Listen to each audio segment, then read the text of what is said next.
اكتر لحظات زحمه عندنا هنا في هولندا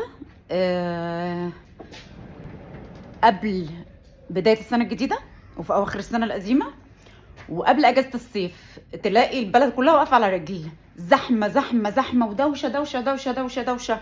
اللي عايز يطلب الادويه بتاعته واللي عايز يعمل تشيك اب قبل بدايه السنه الجديده، والدنيا بتبقى واقفه على رجل على رجل.